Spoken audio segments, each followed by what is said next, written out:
Hello students, उम्मीद करता हूँ आप लोग बहुत अच्छे होंगे। तो आज अपना टॉपिक स्टार्ट करें इससे पहले मैं आपसे बात करना चाहूँगा कि सीबीएसई ने, जैसा कि आपको पता है कि इस बार से थोड़ा सा पैटर्न चेंज कर दिया है। एग्जामिनेशन जो सिस्टम है वो चेंज कर दिया गया है। पूरे साल में 2 बार एग्जाम होंगे, एक नवंबर दिसंबर में और एक आगे फरवरी मार्च के महीने में। तो इसमें जो क्वेश्चंस का पैटर्न है, जो सिलेबस, जो पेपर में क्वेश्चंस आएंगे वो थोड़े से चेंज आएंगे। अब की बार से मल्टीपल चॉइस क्वेश्चंस भी हैं, न्यूमेरिकल बेस्ड भी क्वेश्चंस हैं, है ना, ऑब्जेक्टिव क्वेश्चंस भी हैं। तो हम भी कोशिश करेंगे कि उन क्वेश्चंस को सॉल्व करें, और चूंकि ऑब्जेक्टिव आएंगे और मल्टीपल चॉइस भी होंगे तो उनको कोशिश करेंगे अपन शॉर्ट ट्रिक की सहायता से सॉल्व करें। तो जैसे जैसे क्वेश्चन आएंगे वैसे वैसे उनके ट्रिक्स भी साथ साथ बताएंगे। तो आज हम चलते हैं अपने टॉपिक की तरफ बिना कोई समय गंवाए। डिटर्मिनेंट की एक्सरसाइज 4.2 जो अपनी क्लास 12 की बुक है मैथमेटिक्स की, उसका डिटर्मिनेंट की एक्सरसाइज 4.2 के क्वेश्चंस को सॉल्व करने वाले हैं। अच्छा, 4.2 में से पहले हमने इससे पहले वाले लेक्चर में पढ़ा था प्रॉपर्टीज ऑफ डिटर्मिनेंट, है ना। तो प्रॉपर्टीज ऑफ डिटरमिनेंट मैं उम्मीद करता हूं आप सब लोगों को बहुत अच्छी तरीके से आती होंगी कि उनकी डिटरमिनेंट की प्रॉपर्टीज क्या होती हैं। जैसे कि मैं एक बार थोड़ा सा जल्दी से रिवाइज कर दूं आपके सामने कि अगर किसी भी डिटरमिनेंट की 2 रो या 2 कॉलम्स आइडेंटिकल हैं, यानी उनके एलिमेंट सेम है, तो उस डिटरमिनेंट की वैल्यू 0 होती है ना। या किसी डिटरमिनेंट की किसी रो या मतलब टोटल रो, कंप्लीट रो या कंप्लीट कॉलम के एलिमेंट्स 0 हैं तो उस डिटरमिनेंट की वैल्यू 0 होती है ना। किसी डिटरमिनेंट की किसी रो में से या किसी कॉलम में से हम कोई भी फैक्टर जो आ रहा है वो कॉमन आ रहा है तो कॉमन ले सकते हैं। और किसी डिटरमिनेंट की बात कर रहे हैं तो किसी रो में दूसरी रो को हम प्लस माइनस कर सकते हैं। वो सारी प्रॉपर्टीज आप लोगों को अच्छी तरह से, मुझे उम्मीद है, याद होंगी। तो आइए अब हम चलते हैं अपने टॉपिक की तरफ। आज एक्सरसाइज 4.2 के जो क्वेश्चंस हैं उनको सॉल्व करते हैं, कंप्लीट सॉल्यूशन देखते हैं और बहुत अच्छे से सॉल्यूशन देखते हैं। स्टार्टिंग कहां से है? फर्स्ट क्वेश्चन से। क्या कहता है? Using the property of determinant and without expanding. देखिए क्लियर लिखा हुआ है। एक्चुअली जब भी हम क्वेश्चन करते हैं तो हमें उस क्वेश्चन को पहले अच्छी तरह से पढ़ना चाहिए, जिससे कि हमें समझ में आ जाए कि वो हमसे क्या पूछना चाह रहा है। जो हमसे पूछना चाह रहा है तभी हम उसका आंसर सही तरीके से दे सकते हैं। तो वो क्या कह रहा है कि using the property of determinants, determinants की प्रॉपर्टी का यूज कीजिए, एंड विदाउट एक्सपेंडिंग, और आपको एक्सपेंशन नहीं करना है। Then prove that. ये 2 क्वेश्चंस हैं, फर्स्ट और सेकंड, जिन्हें हमें प्रूफ करना है। पहले वाले में प्रूफ करना है हमें 0, सेकंड वाले में भी 0 प्रूफ करना है। तो देखिए पहले वाले क्वेश्चन को देखते हैं। एलएचएस ले लिया हमने इसका, ठीक है।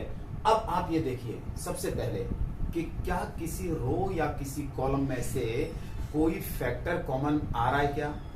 तो कॉमन लीजिए सबसे पहले। नहीं आ रहा है, कोई बात नहीं है। फिर दूसरी चीज देखें कि क्या, अब चूंकि ये 0 लाना है इसमें, तो आप ये देखिए इसमें एक सिमिलरिटी है।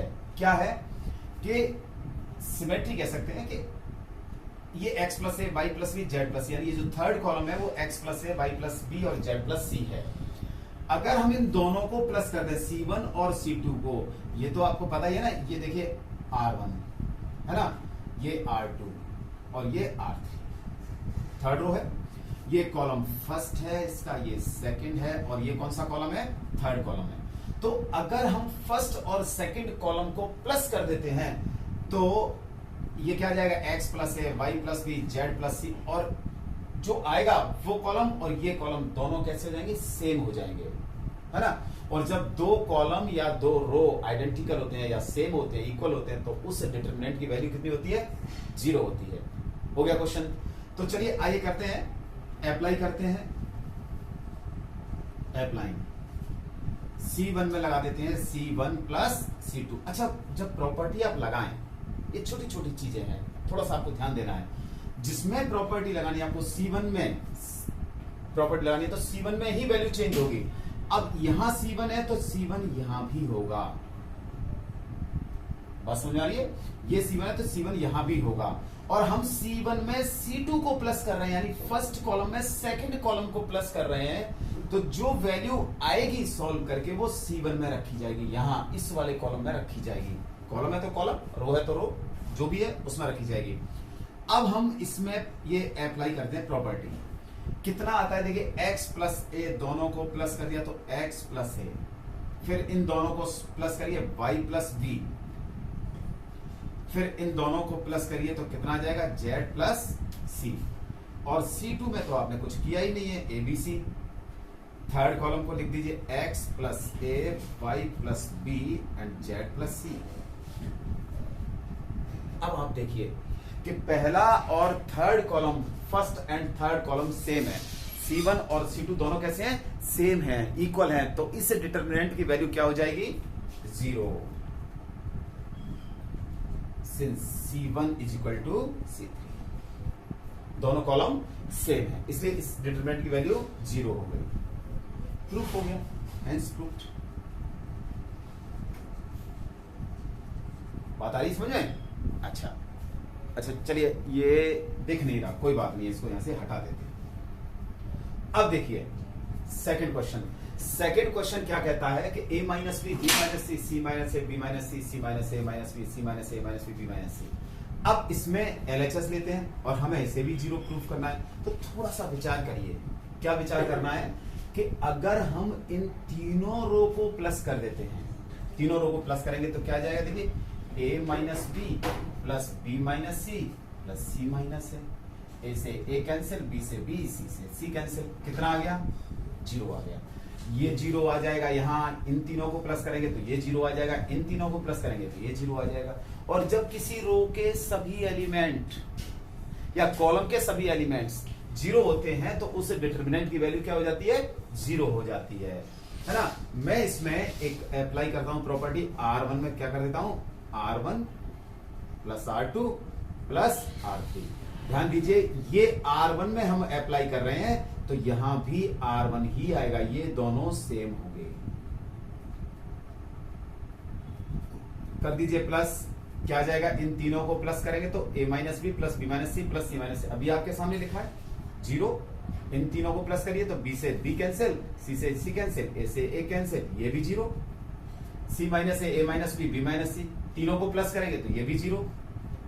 बाकी जो बच गया b माइनस सी, c माइनस ए माइनस बी, c माइनस ए माइनस बी, बी माइनस सी, कितना आ गया, 0। क्यों आ गया 0? क्योंकि इस डिटरमिनेंट के सभी elements, all elements of R1 are 0।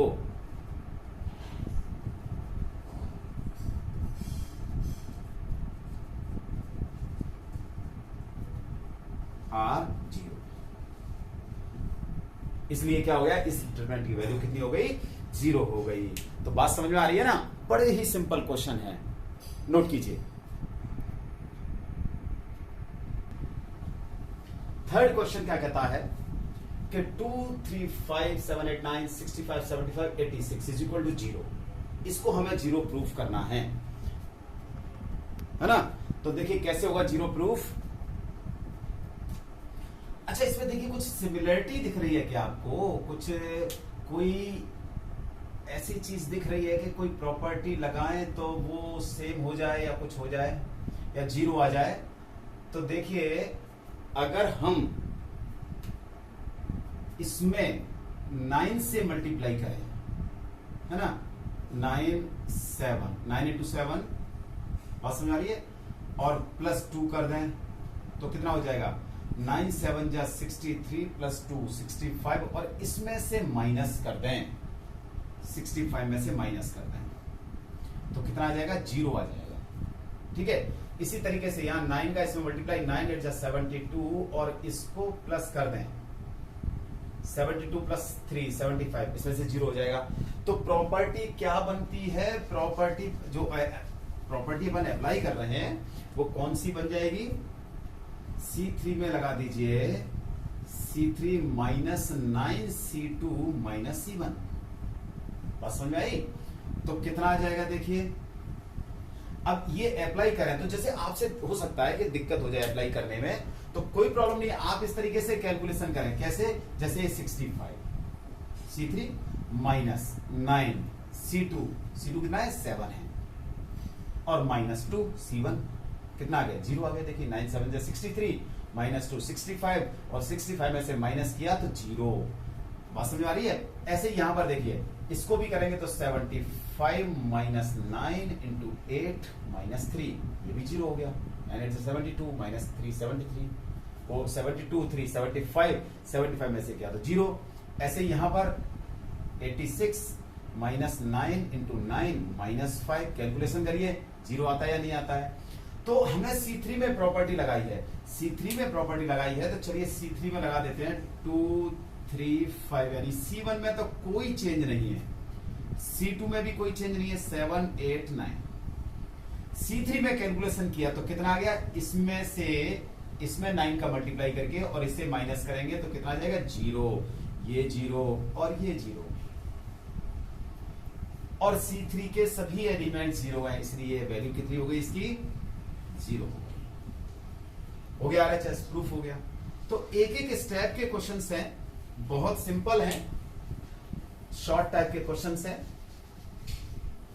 चलिए अब करते हैं फोर्थ क्वेश्चन को सॉल्व करते हैं। हाँ, इसमें क्या प्रॉपर्टी लग रही है, देखिए इसमें जो प्रॉपर्टी क्या अप्लाई करोगे आप, इसमें इसका मल्टीप्लाई करेंगे ना, तो AB प्लस AC हो जाएगा, और इसमें प्लस कर दें तो BC plus AB plus CA plus BC plus AB। अरे वाह, वेरी गुड। तो क्या आ जाएगा इसमें, C2 में अप्लाई कर दीजिए C2 प्लस C3, कितना आ गया 1, है ना। BC plus AB plus CA, इसका मल्टीप्लाई भी कर दें A का, और इसमें प्लस कर दें। ठीक इसी तरीके से ये कितना है, A into B plus C। अब इसको 1 CA प्लस इसका मल्टीप्लाई कर दीजिए BC प्लस AB, और ये कितना है, B into C plus A। Third row क्या आ जाएगा, 1 AB और plus CA plus BC, C का मल्टीप्लाई कर दिया और इसमें प्लस कर दिया, और CA प्लस B। अब देखिए C2 में से क्या कॉमन आ रहा है, C2 में से आ रहा है BC plus AB plus BC plus CA। तो taking AB plus BC plus CA common from C2, ले लीजिए भाई, कॉमन तो लेना है। कितना आ जाएगा, AB plus BC plus CA। आपको पता है ना कि किसी भी डिटर्मिनेंट के किसी भी रो या किसी भी कॉलम में से, पर्टिकुलर रो पर्टिकुलर कॉलम में से हम कोई फैक्टर कॉमन ले सकते हैं। तो क्या बच गया इधर, 1 1 1। C2 में से क्या कॉमन लिया, AB plus BC plus CA, AB plus BC plus CA, AB plus BC plus CA, AB plus BC plus CA। तो कितना बच गया, 1 यहां 1 1, ये A into B plus C, B into C plus A, and C into A plus B. देखिए second और first column, since C1 is equal to C2, दोनों column कैसे हैं, C1 और C2 इक्वल हैं। तो जब किसी डिटर्मिनेंट के कोई से भी दो रो या दो कॉलम के एलिमेंट्स आइडेंटिकली होते हैं या इक्वल होते हैं, तो उसकी वैल्यू कितनी होती है, 0 होती है। ये 0 और 0 को मल्टीप्लाई 0, हेंस प्रूव्ड। नोट कीजिए। चलिए फिफ्थ क्वेश्चन देखते हैं। बड़ा अच्छा क्वेश्चन है और सीबीएसई में पूछा भी गया है 2014 में, है ना। अब वही प्रॉपर्टी यूज करनी है और कोई एक्सपेंशन नहीं करना है, यानी using the property of determinants and without expanding, हमें बिना किसी एक्सपेंशन के इसे प्रूफ करना है। तो बड़ा सिंपल क्वेश्चन है। देखिए एलएचएस तो लेना ही है, हमने एलएचएस लेना है। अब इसमें लगाते हैं प्रॉपर्टी। तो ऐसा करते हैं, R1 में लगा दीजिए। कौन सी प्रॉपर्टी लगाते हैं R1 में, R1 plus R2 plus R3, तीनों को प्लस कर दीजिए। क्यों कर रहे हैं तीनों को प्लस, कि देखो जब b प्लस सी, सी प्लस ए प्लस बी, इन तीनों को प्रूफ करेंगे, वो प्लस करेंगे, तो b और b 2b 2c 2a, तो 2a plus 2b plus 2c हो जाएगा। 2 बाहर ले लेंगे तो कितना आ जाएगा? 2a plus b plus c। आई बात समझ में? ठीक इसी तरीके से इनको प्लस करेंगे तो q और q 2q, r और r 2r, p और p 2p, तो 2 इसमें से बाहर ले लीजिए, कितना आ जाएगा? p plus q plus r। और सेम इसी तरीके से 2x plus y plus z। क्या अब कितना बचा? c plus a, c plus a, r plus p and z plus x, a plus b, p plus q और x प्लस y। 2 कॉमन आ रहा है तो taking 2 common from R1, first row क्या आ जाएगा आपका? जब हम इसमें से 2 कॉमन ले लेंगे तो बचेगा हमारे पास a plus b plus c, इधर बचेगा p plus q plus r, और इधर बचेगा x plus y plus z। बाकी सेकेंड रो में कोई चेंज नहीं है, r प्लस p है ना, z प्लस x। देखते चलिए, आपको क्वेश्चन आपको ही करने हैं तो देखते चलिए, कहीं ऐसा नहीं हो लिखते समय कोई मिस्टेक हो जाए।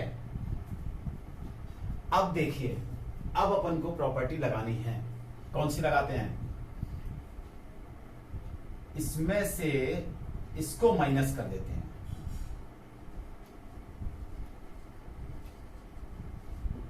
R2 में लगाते हैं R2 माइनस R, और एक और लगा देते हैं R3 में से भी R1 को माइनस कर देते हैं, एक R3 में और लगा देते हैं R3 माइनस R1। ये दूसरी प्रॉपर्टी भी लगा देते हैं। देखिए ध्यान रखिए, दोनों प्रॉपर्टी हम लगा सकते हैं। एक 3x3 के डिटरमिनेंट में हम 2 प्रॉपर्टी लगा सकते हैं एक साथ। अब लगाने में ध्यान क्या रखना है आपको, जैसे हमने पहले R2 में लगाई है, फर्स्ट प्रॉपर्टी किसमें लगा रहे हैं? R2 में लगा रहे हैं, तो अब R2 इधर नहीं आएगा दूसरी प्रॉपर्टी में, R1 तो आ जाएगा, क्योंकि R1 में तो कोई प्रॉपर्टी लगा ही नहीं रहे अपन, हम लगा रहे हैं प्रॉपर्टी R2 में, तो R2 यहां से फिर इधर दूसरी प्रॉपर्टी लगाते समय इस्तेमाल नहीं होगा। ये इस बात का विशेष ध्यान रखें। अब हम प्रॉपर्टी लगाते हैं तो देखिए, फर्स्ट रो में तो कोई चेंज ही नहीं है, a plus B plus C, p plus Q plus r, और ये x plus Y plus Z. अब इसमें से इसको माइनस करिए तो देखिए, c से c कैंसिल, a से a कैंसिल, कितना बचा? Minus b। ऐसे इसमें से यानी R2 में से इसे माइनस करेंगे तो R से R कैंसिल हो जाएगा, P से P कैंसिल हो जाएगा, कितना बच जाएगा? Minus Q। Z plus x में से इसको माइनस किया तो Z से Z कैंसिल, X से X कैंसिल, कितना बच गया? Minus Y। अब हम R3 में लगा रहे हैं, R3 माइनस R1, इसमें से इसको माइनस करिए तो A प्लस B में से इसको माइनस किया तो कितना बचा? माइनस C बचा। P प्लस क्यू में से इसे माइनस करिए तो P प्लस क्यू से P plus Q cancel, minus R बचेगा। X प्लस वाई में से इसे कैंसिल करिए तो माइनस करिए, X प्लस वाई से X plus Y cancel, minus Z बचा। अब क्या करना है? अब हमें R2 में से ले लीजिए माइनस कॉमन, R3 में से ले लीजिए माइनस कॉमन, तो taking -1 common from R2 and R3, दोनों में से हम -1 कॉमन लेते हैं, R2 में से भी लेते हैं और R3 में से भी लेते हैं। लिख लीजिए थोड़ा सा, अभी स्पेस नहीं है, तो अब इसमें से R2 और R3 में से हम -1 कॉमन लेते हैं, हमें क्या मिलेगा? वी गेट, देखिए हमें मिला 2 -1 कॉमन, कितना बचा? A plus B plus C, P plus Q plus R, और क्या बचा, x plus Y plus Z. चलिए इसे मिटा देते हैं। ये तो आपको याद ही है कि हमें क्या प्रूफ करना है, तो कोई बात नहीं है। x plus Y plus Z common ले लिया, -1 तो b c और इधर कितना q, y r and z। अब क्या करना है, अब देखिए हमें क्या लाना है, यहां पर हमें लाना है a plus B plus C हो गया, p plus Q plus R हो गया, x plus Y plus Z हो गया। अब -1 का -1 से मल्टीप्लाई करेंगे तब तो ये 2 हो ही जाएगा। अब हम R1 में प्रॉपर्टी लगाते हैं, क्या लगाते हैं, R1 minus R2 plus R3, यानी R2 और R3 को हम प्लस करें और R1 में से माइनस करें, तो देखिए कितना आ जाएगा, a प्लस बी प्लस सी में से हमें क्या करना है, माइनस बी प्लस सी। तो क्या बचा, a plus B plus C minus B minus C, b से b cancel, b cancel, c से c कैंसिल, कितना बचा, a बचा। बात समझ आ रही ना, तो यहां कितना बच जाएगा, a आ जाएगा। चलिए a लिख देते हैं, इधर a बच गया। ठीक इसी तरीके से यहां p plus Q plus R में से इन दोनों को माइनस कर दीजिए, तो q से q कैंसिल, r से r कैंसिल, कितना बचा, p बचा। और यहां x plus Y plus Z में से इन दोनों को माइनस कर दीजिए तो x बचा। ये b q y c r z, हाँ जी चेक कर लीजिए, यही प्रूफ है। ठीक है, नोट कीजिए। 6th क्वेश्चन क्या कह रहा है, प्रूव दैट, हमें प्रूफ करना है। अब हमें देखिए, हम इसमें प्रॉपर्टीज भी इस्तेमाल करेंगे, हम इसमें एक्सपेंशन भी इस्तेमाल करेंगे, यानी सब कुछ करेंगे। अब जो कुछ है डिटर्मिनेंट में जो यूज हो सकता है, चाहे एक्सपेंशन या प्रॉपर्टी यूज करना, सब हमें अब करना है। बात आ रही है समझ में? तो देखिए इसको हमें जीरो प्रूफ करना है, तो चलिए शुरुआत करते हैं। अच्छा वैसे मैं शुरुआत करते हैं, इसको कोई प्रॉपर्टी लग रही है क्या, LHS हम लेते हैं। देखो देखो कौन सी प्रॉपर्टी लग रही है इसमें। ऐसा करते हैं कि इसे हम पहले डिटर्मिनेंट सपोज कर लेते हैं, बात समझ आ रही है। तो ये हो जाएगा 0 माइनस ए बी, तो LHS की बजाय हम लिखते हैं लेट।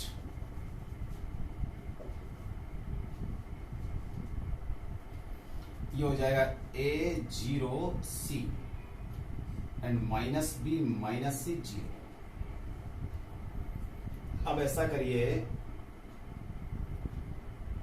-1 कॉमन ले लीजिए। किस किस में से -1 कॉमन लेना है, तीनों में से -1 कॉमन ले लो। तो taking -1 common from C1 C2 and C3 respectively, क्या आ जाएगा, डेल्टा इज इक्वल, अच्छा इसको 1 नंबर दे देता हूं, है ना। तो देखिए C1 में से हमने -1 कॉमन लिया है, C2 में से -1 और C3 में से -1 कॉमन लिया है। तो इसमें से -1 कॉमन लिया तो ये हो जाएगा 0A and this -B and this one -A 0 -C, और ये क्या हो जाएगा, B C and 0, minus minus minus minus हो गया। अच्छा अब ये जो डिटर्मिनेंट आया ना 0A -B -A 0 -C, है ना, और -B -C 0, इसके इंटरचेंज कर दीजिए रो और कॉलम को। रो और कॉलम को चेंज करेंगे तो ये जो R1 रो है ये तो कॉलम में आ जाएगा 0 -A B, ये second row second column A0C, third row third column -B -C 0, interchange row and column. अब देखिए माइनस, ये किसके इक्वल हो गया? देखो क्या ये वही डिटर्मिनेंट आ गया जो था पहले से, 0a minus b, 0a minus B, minus a 0 minus c, minus a 0 minus c, b c 0 b c 0।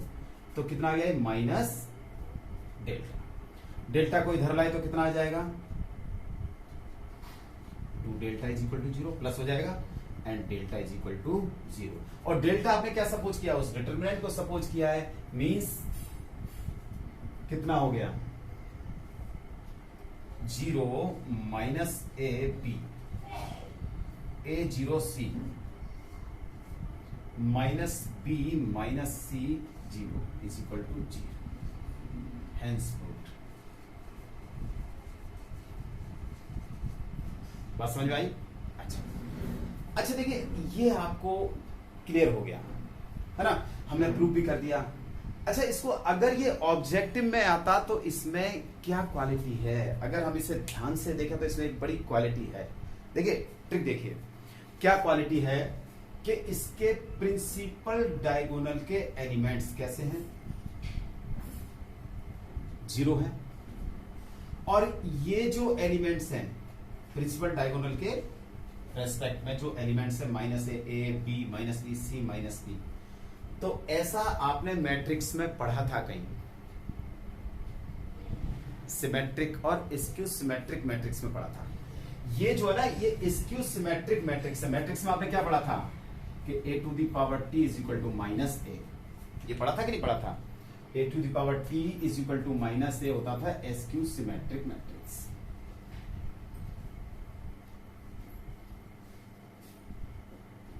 और ये स्क्यू सिमेट्रिक मैट्रिक्स जैसा ये, हालांकि डिटर्मिनेंट है पर स्क्यू सिमेट्रिक मैट्रिक्स से बना डिटर्मिनेंट है। तो स्क्यू सिमेट्रिक मैट्रिक्स से बने डिटर्मिनेंट की वैल्यू हमेशा क्या होती है?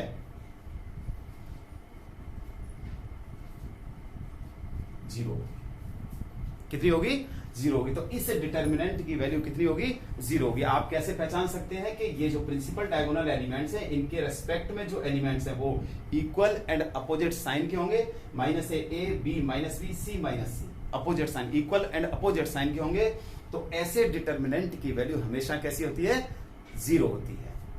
बात आ रही समझ में? तो इसलिए इसकी भी वैल्यू कितनी हो जाएगी? 0 हो जाएगी। नोट कीजिए क्वेश्चन 7। क्या प्रूफ करना है हमें? ये डिटर्मिनेंट है हमारे पास और हमें 4a square b square c square proof करना है। तो ठीक है, LHS लेते हैं। अच्छा, आपको ध्यान होगा इस वीडियो के शुरू में मैंने कहा था आपसे कि अगर किसी डिटर्मिनेंट में हमें दिख रहा है कि कोई फैक्टर कॉमन आ रहा है तो सबसे पहले हम कॉमन लेंगे। बात समझ आ रही है? फिर इस तरीके से प्रॉपर्टी उसमें अप्लाई करेंगे कि उस डिटर्मिनेंट के रोज या कॉलम्स में ज्यादा से ज्यादा 0 या 1 लाने की कोशिश करेंगे हम। तो उससे क्या होगा कि उससे उस डिटर्मिनेंट का जब एक्सपेंशन करेंगे तो कैलकुलेशन बहुत सिंपल हो जाएगी। अब यहां देखिए, आपको दिख रहा है कि R1 में से A कॉमन ले सकते हैं हम, R2 में से B कॉमन ले सकते हैं। देखिए B minus B square B, R3 में से हम C कॉमन ले सकते हैं।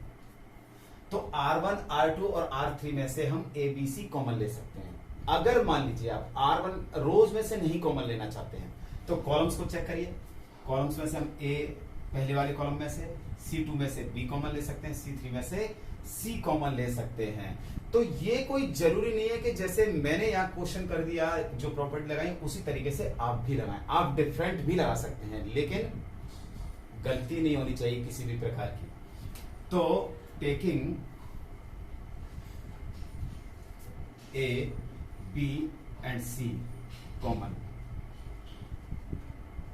किसमें से कॉमन है बताइए?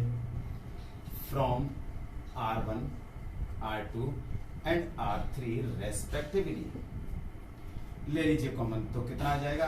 A, B and C। First row में से A कॉमन लिया तो इसमें से हमने A कॉमन लिया, कितना बचा? माइनस A बी सी, इसमें से हमने बी कॉमन लिया है तो क्या बचा a minus B c. Third row में से हमने सी कॉमन लिया है तो क्या बचा ए बी एंड माइनस सी। अब देखिए वापस से, अब कॉलम में से कॉमन आ रहा है ए बी और सी, और हमें लाना भी ए square b square c square है। जब हमें ए square b square c square लाना है, ए बी सी अपने पास है तो एक ए बी सी और लाना है, तभी तो ए square b square c square आएगा। तो C1 में से क्या लेना है, फिर वापस से taking A B and C common from C1 C2 and C3 respectively. क्या आ जाएगा भाई, तो ये आ जाएगा, डायरेक्टली लिख दिया जाए ए square b square c square. बात समझ में आ रही है। क्या बचा, C1 में से हमने क्या कॉमन लिया है ए, तो -1 1 1। सेकंड में से बी कॉमन लिया तो 1 -1 1, और थर्ड कॉलम में से भी सी कॉमन ले लिया तो 1 1 -1। ए square b square c square तो आ गया, बस अब क्या लाना है 4 और लाना है। तो अभी और प्रॉपर्टी लग सकती है क्या, देखिए लग सकती है, बिल्कुल लगेंगे। देखिए R2 में R2 प्लस R1, इन दोनों को प्लस कर दीजिए। बात समझ में आ रही है। अच्छा बस एक ही बहुत है, तो क्या आ जाएगा ए square b square c square -1 1 1, इन दोनों को प्लस करिए, 1 -1 0, -1 + 1 0, 1 और 1 2। इसमें कोई चेंज ही नहीं है। हालांकि चाहते तो हम प्रॉपर्टी लगा सकते थे, इसमें भी R3 + R1 लगा सकते थे। R3 + R1 लगा दीजिए, R3 + R1, तो ये कितना हो जाएगा 0, और ये 2, और -1 + 1 0 दीजिए, एक्सपेंशन कर दीजिए। तो क्या आ जाएगा ए square b square c square. हालांकि अब कॉलम, फर्स्ट कॉलम से इसका एक्सपेंशन कर सकते हैं, है ना। तो एक्सपेंशन करने के लिए क्या है, -1 से एक्सपेंशन, इस कॉलम वाइज करते हैं। तो ये -1 किस में, फर्स्ट रो और फर्स्ट कॉलम में, तो फर्स्ट रो और फर्स्ट कॉलम को दबा करके कितना हो गया 0 -4। बाकी इसके लिए और इसके लिए करने की आवश्यकता नहीं है, क्योंकि वैसे ही 0 हो जाएंगे। तो जब 0 से जैसे करते ना, जैसे C1 से अपन कर रहे हैं, है ना, -1 के लिए ये कर दिया, अब 0 लिखेंगे तो 0 को तो जब मल्टीप्लाई करेंगे तो सभी 0 हो जाएगा, लिखने की जरूरत नहीं है। माइनस प्लस 4, ये आ गया 4a square b square c square. मिलाइए answer से आंसर और देखिए कि क्या सेम है कि नहीं है। 4a square b square c square, 4a square b square c square. Note कीजिए। हाँ जी, क्वेश्चन नंबर 8 बड़ा इंपॉर्टेंट है जी, बहुत अच्छा क्वेश्चन है, इंपॉर्टेंट है। क्या है देखिए, चलिए तो LHS लेते हैं इसका भी। अच्छा एक बात हो रही थी अपनी कि जब भी हम डिटरमिनेंट को सॉल्व करें तो हमें प्रॉपर्टी तो लगानी ही है। तो प्रॉपर्टी इस तरीके से लगाएं कि हमारे एक साथ दो काम हो जाएं। अब दो काम क्या है कि पहले तो अगर देखिए ये 1 1 1 1 है ना, तो डिटरमिनेंट की एक कंडीशन होती है कि जितने ज्यादा से ज्यादा 0 आ सकते हैं उतने हम 0 लाने की कोशिश करें। उससे क्या होगा, उससे जब हम डिटरमिनेंट का एक्सपेंशन करेंगे तो वो बड़ा इजी हो जाता है। दूसरी बात क्या है कि हमें RHS में भी देखना है कि क्या प्रूफ करना है। तो देखिए हमें जो प्रूफ करना है वो ये प्रूफ करना है a - b b - c c - a। तो हम प्रॉपर्टी इस तरीके से इस्तेमाल करें, इस तरीके से इसमें यूज करें कि a - b b - c c - a में से कोई सा फैक्टर आना चाहिए। तो अब देखिए क्या करते हैं, हम ऐसा करते हैं कि इसमें से इसको माइनस करते हैं, R2 में से R1 को माइनस कर देते हैं।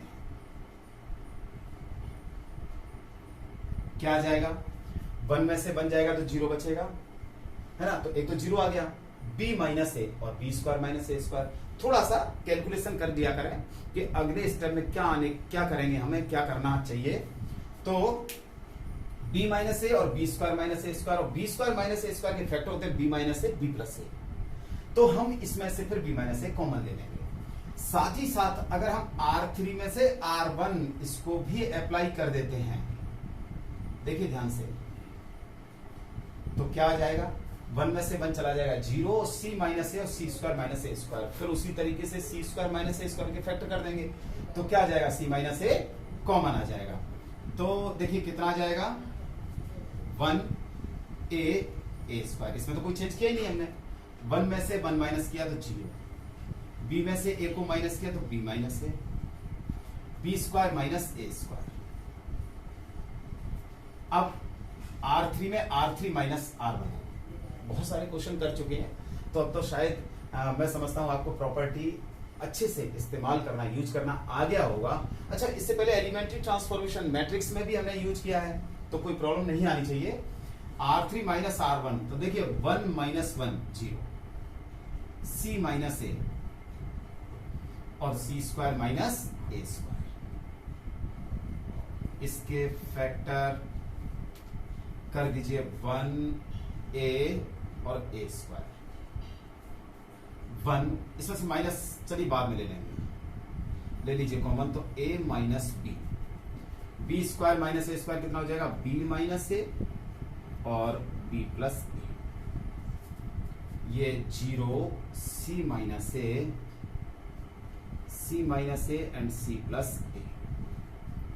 अब आप ये देखिए कि R2 में से, देखिए ध्यान से, R2 में से क्या कॉमन आ रहा है, a minus B, B minus A minus B common ले लेंगे तो यहाँ माइनस आ जाएगा, कोई दिक्कत नहीं है।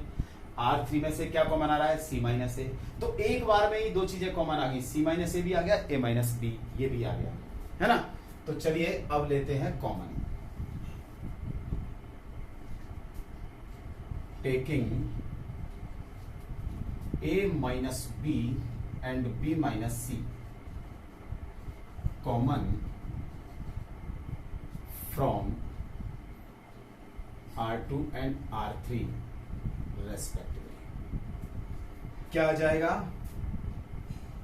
a minus B C minus a, क्या बचा भाई, देखिए 1 है ना, a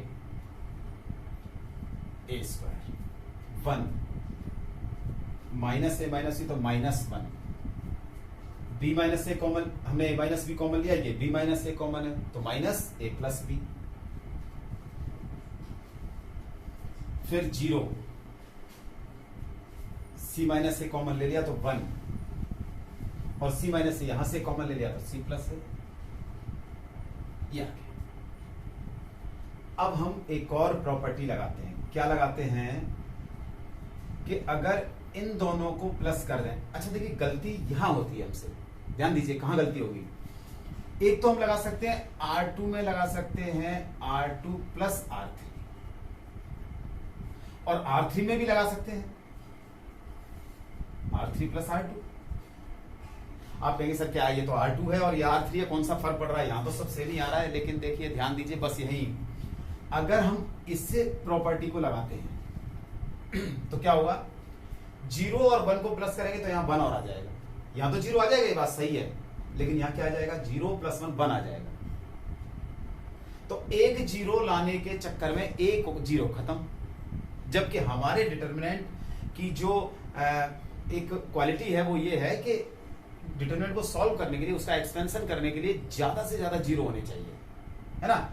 अब अगर हम इसको लगाते हैं R2 प्लस R3 को, तो देखिए R2 प्लस R3 को लगाएं तो 1 प्लस 0 यहां बनी रहेगा, माइनस प्लस 1 0 हो जाएगा, यहां 0 और आ जाएगा, तो एक 0 और बढ़ जाएगा। इसीलिए प्रॉपर्टी लगाते समय आप ध्यान रखें कि प्रॉपर्टी ऐसा नहीं हो कि एक 0 लाने के चक्कर में एक 0 और हटा दें, है ना। तो अब लगाते हैं, कौन सी प्रॉपर्टी लगाते हैं, R2 में R2 प्लस R3, क्या आ जाएगा, a minus B C minus A,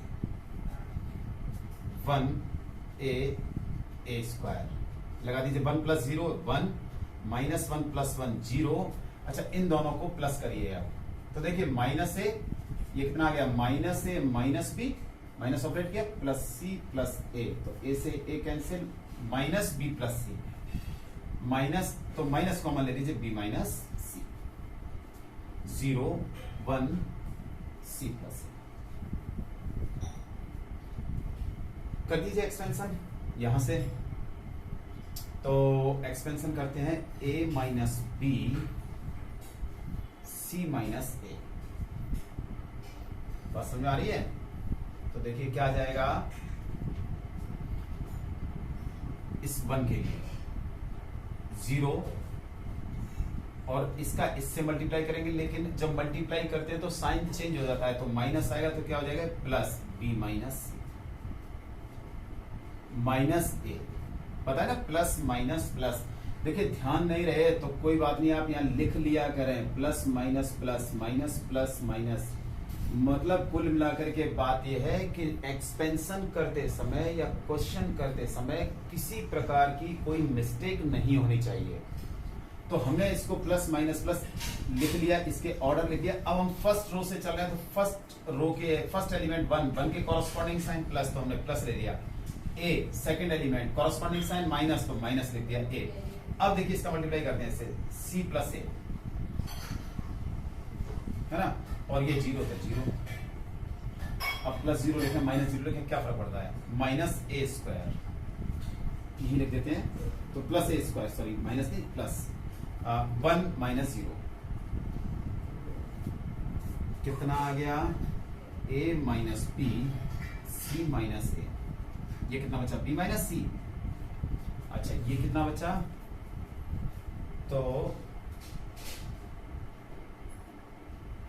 minus B minus सी। एक सेकंड देखिए, हमने यहां पर एक प्रॉपर्टी लगाई थी R2 प्लस R3। पहले यहां ये 0, ये सॉरी ये 0 है, यहां गलती हो गई, ये 0, ये मिस्टेक, तो ये भी 0 आ जाएगा, है ना, ये भी 0 हो जाएगा। अब बिल्कुल सही है, कोई बात नहीं है, दोबारा से कर लेते हैं कैलकुलेशन, बाकी सब कुछ सही है अपना। तो अब देखिए बाकी तो सही है, कहीं कोई दिक्कत नहीं। गलती से यहाँ 0 की जगह 1 लिख गया था, हो जाती है मिस्टेक।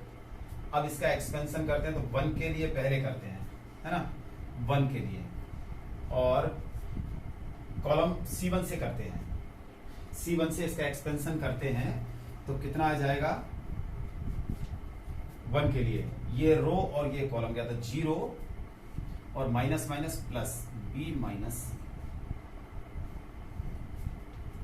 C1 से एक्सपेंशन किया हमने, तो अब कितना आ गया a minus B C minus a, और ये कितना बच गया b माइनस सी। यही आ रहा है जैसे। तो कई बार ऐसा हो जाता है, जैसे वहां हमने 1 की जगह 0 लिख दिया था, तो लेकिन आपको ये ध्यान रखना है, ठीक है ना, नोट कीजिए।